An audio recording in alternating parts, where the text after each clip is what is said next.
Kumusta mga katropang basketball? Natapos na rin sa wakas ang usapang trade request ni Kevin Durant. Ito ay matapos na maiulat na itong si KD ay mananatili na sa Brooklyn Nets matapos na makipag-meeting ulit kay Joe Tsai kasama sina General Manager Sean Marks at Steve Nash. Matatanda na itong si KD ay nag-request ng trade sa Brooklyn Nets 2 months ago at naling sa mga kupunan gaya ng Golden State Warriors, Miami Heat, Phoenix Suns, Boston Celtics at nitong huli nga ay ang Grizzlies Memphis.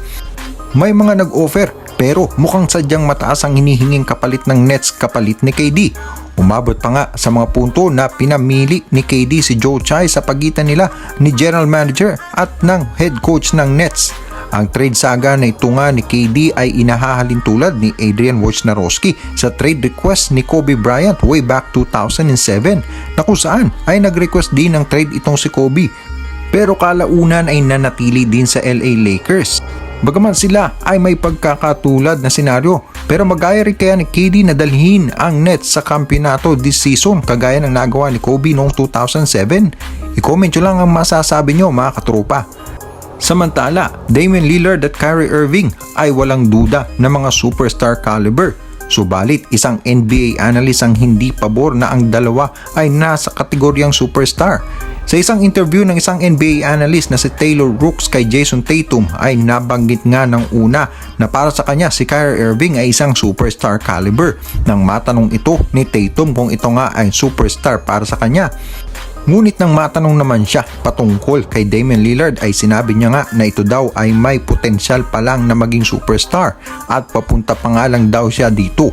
At ang dahilan nga daw ay kulang pa daw siya sa panalo, di gaya ni Kyrie na nagawa ng maging isang NBA champion. Bagaman ito ay batay sa kanyang opinion lamang pero hindi ito pinalampas sa mga NBA fans at umani nga ito ng mga pambabatiko sa social media. At Jason Tatum naglabas ng kanyang saloobin matapos ang kanilang pagkatalo noong NBA Finals. Sa isang panayam pa rin sa kanya ni Bleacher Report's Taylor Rooks na matapos nga daw ang kanilang pagkatalo ay nakaramdam nga daw ito ng pakiramdam ng isang miserable. At hindi nga daw siya makaget over ang 3 hanggang 4 na araw matapos ang kanilang pagkatalo. Inabot nga daw siya ng mga ilang panahon bago makarecover. Mabuti na lang at nandyan ang kanyang pamilya at anak para makalimutan ang kanilang mapait na sinapit sa Warriors. Matatandaan na tinalo ng Warriors ang Boston Celtics noong nakarang NBA Finals na kung saan ay lamang sa serye ang Boston Celtics ng isang panalo noong Game 3 bago sila natalo ng 3 sunod sa Warriors para makuha ang kampiyonato noong Game 6 at sa mismong home court pa ng Celtics. Kaya naman, naiintindihan ko kung bakit gano'n na lang ang nararamdaman ng 3-time NBA All-Star. Sa mga katropa natin dyan na bago pa lang sa ating channel, please don't forget to like and subscribe at mag-comment sa inyong mga masasabi. Maraming salamat po.